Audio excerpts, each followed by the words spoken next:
तैयार रहिए। Start.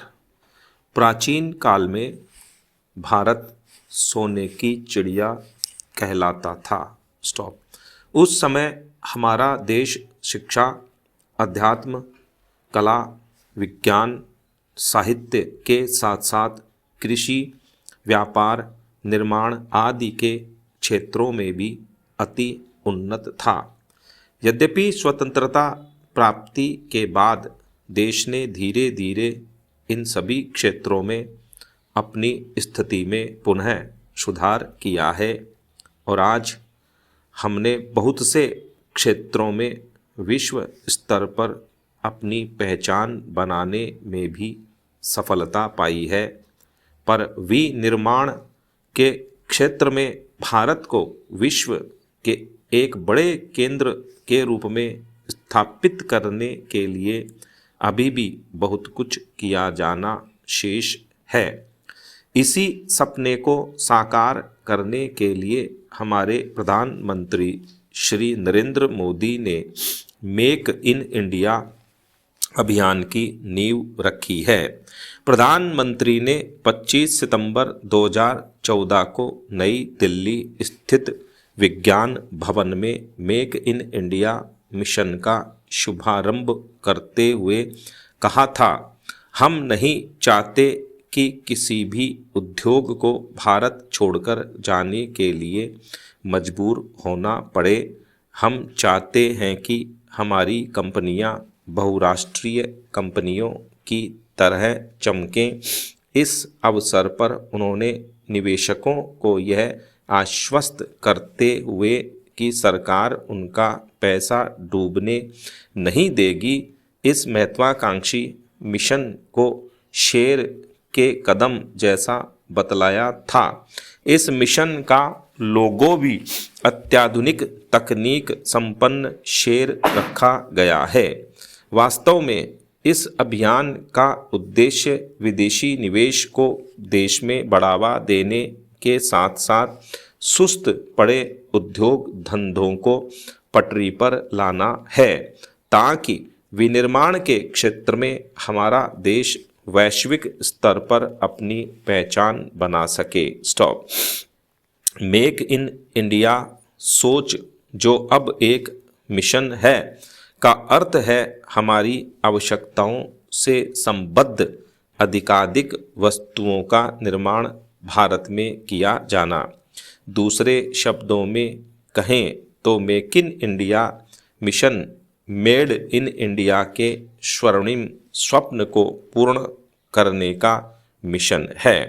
Made in India उन्हीं वस्तुओं पर अंकित किया जाता है जिनका निर्माण हमारे देश में किया गया हो, और जिन वस्तुओं का निर्माण देश में किया जाता है उनकी कीमत अपेक्षाकृत कम रहती है। इस प्रकार इस दूरदर्शी अभियान का सबसे अधिक लाभ देशवासियों को ही होगा। एक और हमें देश में बनी ज़्यादा से ज़्यादा वस्तुएं कम मूल्य पर प्राप्त हो जाएंगी, तो दूसरी ओर उन वस्तुओं का बड़े स्तर पर निर्यात कर देश की राष्ट्रीय आय में भी बढ़ोतरी की जा सकेगी। स्टॉप। प्रत्यक्ष विदेशी निवेश FDI को नए ढंग से परिभाषित करते हुए प्रधानमंत्री ने कहा भी था कि FDI का अर्थ है फर्स्ट डेवलप इंडिया, अर्थात पहले भारत का विकास करें। उनका मानना है कि डेमोक्रेसी, प्रजातंत्र, डेमोग्राफी, युवा कुशल व्यक्ति और डिमांड मांग, ये तीन भारतीय शक्तियां हैं जो विश्व को अपनी ओर आकर्षित करती हैं।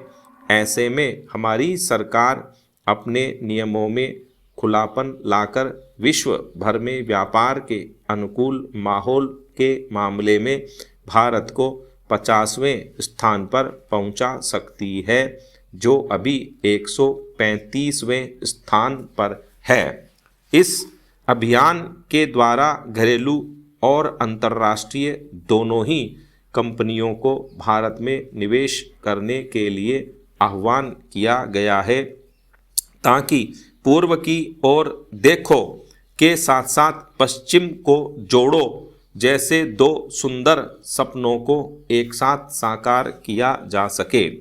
रिलायंस इंडस्ट्रीज के अध्यक्ष मुकेश अंबानी के शब्दों में वस्तु एवं सेवा कर लागू होने से भारत एक साझा बाजार बन जाएगा और कुल मिलाकर यह मेक इन इंडिया कार्यक्रम को मजबूत बनाएगा। स्टॉप। 30 देशों की भागीदारी सहित देश विदेश में एक साथ शुरू किए गए इस महत्वपूर्ण मिशन के लिए 930 करोड़ रुपए का प्रावधान किया गया है। पूरी योजना पर 20,000 करोड़ रुपए खर्च आने का अनुमान है।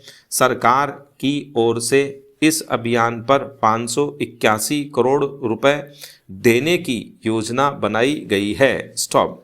इस अभियान के अंतर्गत विश्व की 3,000 कंपनियों को जोड़ने का लक्ष्य रखा गया है, जिसके लिए 25 क्षेत्रों की पहचान भी की जा चुकी है। ये वे क्षेत्र हैं जिनमें हमारा देश विश्व में श्रेष्ठता हासिल कर सकता है। उदारीकरण की नीति अपनाकर विश्व व्यापार को नए आयाम प्रदान करने वाले इस भारतीय अभियान के अंतर्गत कागज, बिजली, मोटर वाहन, पनडुब्बी, उपग्रह, सॉफ्टवेयर जैसे अनेक क्षेत्रों में विनिर्माण को विश्व स्तरीय बनाने पर जोर दिया गया है।